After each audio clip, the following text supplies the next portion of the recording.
One night that changed her life. This story is about Amara, a young African-Korean artist who gets drugged at a fancy art event in Seoul and ends up in a one-night stand with June, a dangerous billionaire with mafia ties. She wakes up with no memory, returns to Nigeria, and later finds out she's pregnant. She keeps her son, Aiden, a secret and raises him alone. 6 years later, back in Seoul, June spots Aiden, who looks just like him, and realizes he's the father. He wants his son, but Amara hides the truth. June's jealous fiancé, Minji, plots against Amara, leading to kidnappings, betrayals, and shocking twists, like Minji's secret role in the night years ago. The story has danger, love, and surprises, ending with Amara, June, and Aiden finding happiness as a family. Before the story begins, please follow and like this page. You don't want to miss this emotional love story. If you're excited for this wild ride, hit that subscribe button and join our channel for more thrilling stories. Now, let's begin. Amara was only 20 when she flew from Lagos to Seoul, her heart full of dreams. She was an artist, mixing Nigerian colors and Korean patterns in her paintings, and she'd been invited to a big art gala in Seoul to show her work. It was her first time visiting her dad's family in Korea, and she was nervous but excited. The gala was in a shiny hotel, with rich people sipping wine and staring at art. Amara's paintings stood out, bright and bold, and people whispered about her talent. But not everyone was happy for her. A rival artist, a woman with sharp eyes and a fake smile, watched Amara from across the room. Jealous of the attention Amara got, she slipped something into Amara's drink when no one was looking. She wanted to ruin Amara's night, maybe make her act foolish in front of everyone. Amara didn't notice her drink tasted strange. She felt dizzy, her head spinning, and the room blurred. She stumbled away from the crowd, trying to find a quiet place to sit. That's when she ended up in a private VIP suite, the door slightly open. Inside was June, a man with dark hair and a sharp jaw, sitting alone with a glass of whiskey. He was 32, rich beyond imagination, and ran a tech company that was just a cover for his real work, leading a mafia group that controlled parts of Seoul's underground. June was at the gala to make business deals, not to party. He'd had a few drinks himself, enough to make his edges soft, but he wasn't drunk. When Amara walked in, her eyes glassy and her steps unsteady, June thought she was just tipsy. She smiled at him, a warm, radiant smile that stuck in his mind. They talked, though Amara barely remembered the words later. There was something about him. His deep voice, the way he looked at her like she was the only person in the world, that pulled her in. One thing led to another, and in her drugged haze, she ended up in his bed. It was a blur of heat and whispers, his dragon tattoo flashing on his chest in the dim light. But by morning, Amara woke up alone in the huge hotel bed, her head pounding and her heart racing. June was gone, no note, no name, nothing. She felt sick with shame, piecing together what happened but not knowing who he was. Terrified and confused, she packed her bags and flew back to Nigeria that day, vowing to forget the night. Back in Lagos, Amara tried to move on. She painted, worked odd jobs, and kept her head down. But a few months later, she felt ill and went to a doctor. The news hit her like a storm: she was pregnant. She sat on her small bed, staring at the wall, her hands shaking. She didn't know the father's name or face, only that he had a dragon tattoo and a voice that haunted her dreams. In Nigeria, being a single mother wasn't easy. People would talk, judge, and point fingers. But Amara couldn't give up her baby. She decided to raise the child alone, no matter how hard it would be. When her son was born, she named him Aiden. He had her deep brown skin and big eyes, but there was something else. A sharp gaze that reminded her of the man from that night. Aiden grew fast, curious and bright, always asking questions. Amara worked day and night to give him a good life, painting in her tiny apartment while he slept. She told no one about Seoul, not even her best friend Temi, who always asked why Amara seemed so sad sometimes. Amara buried the memory deep, but it never left her. She'd wake up from dreams of that night, the dragon tattoo burning in her mind. She wondered who the man was but was too scared to find out. What if he was dangerous? What if he didn't care? She pushed it all away, focusing on Aiden and her art. Meanwhile in Seoul, June hadn't forgotten that night either. He wasn't the type to get attached, but something about the woman with the radiant smile stayed with him. He'd been a little drunk too, and his memory was fuzzy, but he remembered her laugh, her warmth. When he woke up that morning 6 years ago, she was gone. He asked his men to find her, but all they knew was she was an artist from Nigeria who left the country right after the gala. June let it go, or so he thought. He went back to his life, running his mafia empire, making deals and dodging rivals. But every now and then, he'd see a painting or hear a laugh that reminded him of her, and he'd wonder where she was. 6 years passed, and Amara was 26 now. Her art had gotten noticed, and she was invited back to Seoul for a big exhibition. It was a chance to make her name known, to give Aiden a better future. She hesitated, remembering the gala years ago, but she couldn't say no. She packed her bags, took Aiden with her, and flew to Seoul. The city felt different now, bigger and colder, but she was stronger too.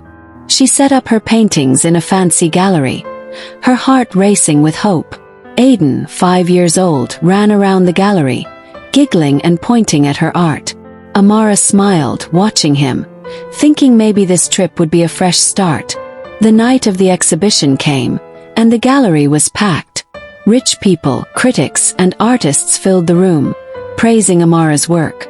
She wore a simple dress, her deep brown skin glowing under the lights, her hair in neat braids. She felt proud, like she was finally where she belonged. But she didn't know that June was there too. He'd been invited because he funded the gallery, a way to clean his dirty money. He wasn't planning to stay long, but then he saw her paintings, bold, colorful like the ones from 6 years ago. His chest tightened, and he walked closer, looking for the artist. Then he saw Amara, standing by a painting, talking to a guest. She looked older, more confident, but it was her, the woman with the radiant smile. June's eyes moved to the little boy tugging at her hand, and his heart stopped. Aiden looked up, his eyes sharp and familiar, just like June's. There was a small birthmark on Aiden's neck, shaped like a dragon, almost like the tattoo June had. June's world tilted. He stared at the boy, then at Amara, his mind racing. Was it possible? Could this child be his? Amara felt someone watching her and turned. Her eyes met June's, and her stomach dropped. She didn't know his name, but she knew that gaze, that dragon tattoo peeking from his open shirt. Fear shot through her. Why was he here? Did he know about Aiden? She grabbed Aiden's hand, pulling him close, her heart pounding. June stepped forward, his face calm but his eyes burning. He didn't say anything, just looked at her, then at Aiden, and Amara knew he suspected something. She wanted to run, to hide, but she was frozen. That night, after the exhibition, Amara sat in her hotel room, holding Aiden as he slept. She was shaking, her mind a mess. She didn't know who June was, but she felt danger in him. She'd kept Aiden a secret for 6 years, and now the past was catching up. She didn't know June was already moving. His men digging into her life, searching for answers. He remembered her from that night, the woman who vanished, and now he saw a boy who looked like him. June wasn't sure yet, but he felt it in his bones. Aiden was his son. And June wasn't the kind of man who let go of what was his. In the shadows, someone else was watching. Minji, June's fiancé, had been at the exhibition too. She saw how June looked at Amara, saw the way he stared at Aiden. Minji was beautiful, rich, and cruel, with her own ties to a rival mafia group. She'd been promised to June to join their family's power, but she didn't love him, she wanted his empire. Amara was a threat, and Minji didn't like threats. She smiled to herself, already planning. She'd find out who Amara was, and she'd make sure Amara disappeared, one way or another. Amara didn't sleep that night. She held Aiden, whispering promises to keep him safe. She didn't know what was coming, June's obsession, Minji's schemes, or the secrets about that night 6 years ago that would turn her world upside down.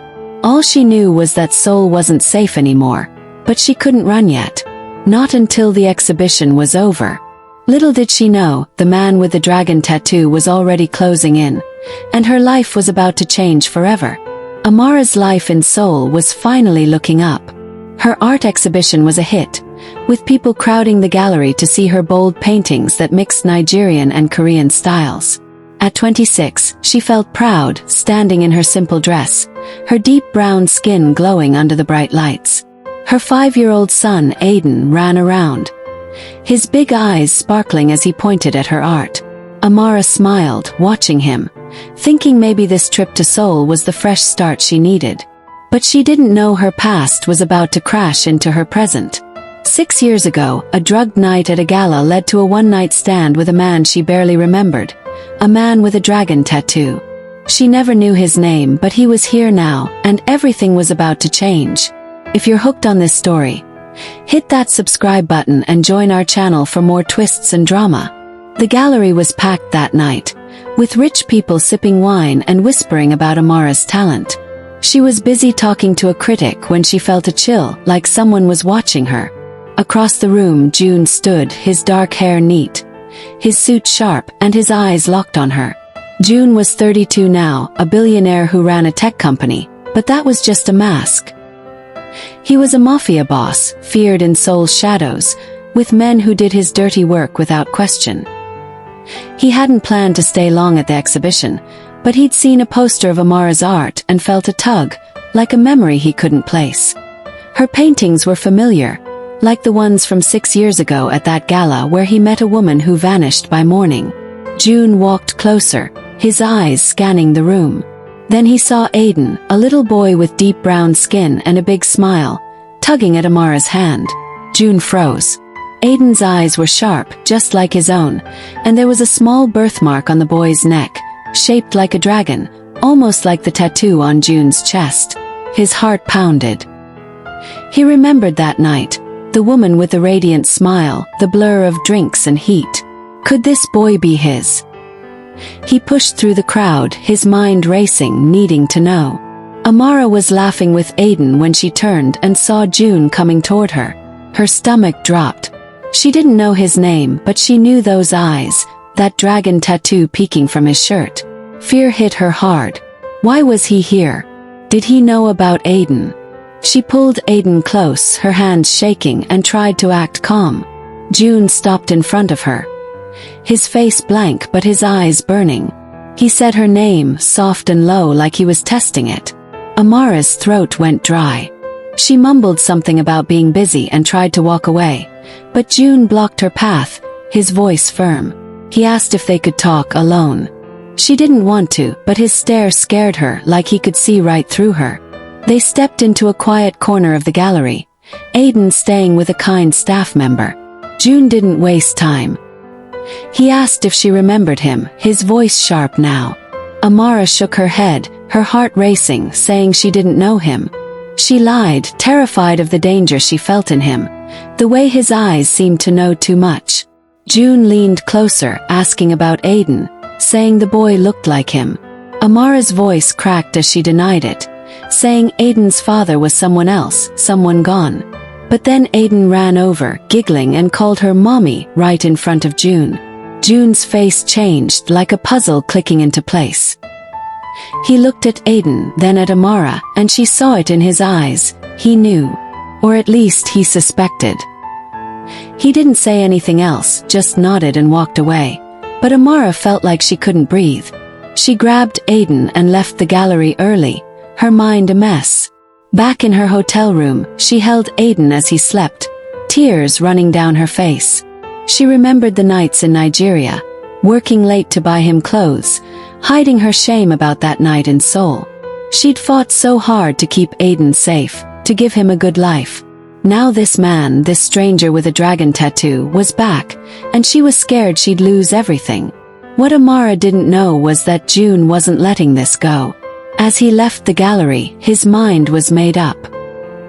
He called one of his men, a quiet guy who handled secrets, and told him to follow Amara. June saw Aiden's juice box on a table, left behind in the rush, and grabbed it. He didn't know why, not yet, but something told him to keep it. Later that night, he handed it to his man and said to run a DNA test fast. June wasn't sure what he'd do if the boy was his, but he knew one thing. He didn't let go of what belonged to him. Aiden's eyes, that birthmark, it all felt too real. By the next day, the test came back, and June stared at the paper. His hands steady but his heart racing. Aiden was his son. He felt something new, something he didn't understand, pride maybe, or need. He vowed to claim his son, even if Amara fought him, even if it meant pulling her into his dark world. But someone else was watching that night, someone with her own plans.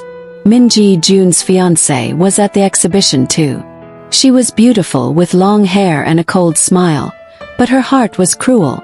She was promised to June to join their family's power, two mafia groups becoming one. Minji didn't love June, but she wanted his money, his empire, his name. She saw how June looked at Amara, how his eyes stayed on Aiden. She overheard him talking to his man about the boy, and her blood ran cold. Amara was a threat, a woman who could ruin everything. Minji wasn't going to let that happen. She slipped away from the gallery and called Detective Han, a cop who took her money to do dirty work. Han was greedy, with a smirk that never reached his eyes. Minji told him to dig into Amara's life, find anything to use against her. She wanted Amara gone, out of Seoul, out of June's sight. Han nodded, already thinking of ways to twist the truth. Minji smiled, her mind spinning with ideas. She'd heard about missing art from another gallery. Small pieces no one had found. What if those pieces ended up in Amara's studio? What if Amara was blamed for stealing them? It was perfect. She told Han to make it happen, to plant the art and tip off the police. Amara wouldn't know what hit her. Back in her hotel, Amara couldn't sleep. She kept seeing June's face, his eyes on Aiden. She didn't know who he was, but she felt danger in him, like he could take her son away. She thought about running back to Nigeria, but her exhibition wasn't over, and she needed the money. She hugged Aiden tighter, whispering that she'd protect him no matter what. But the city felt like a trap now, closing in around her.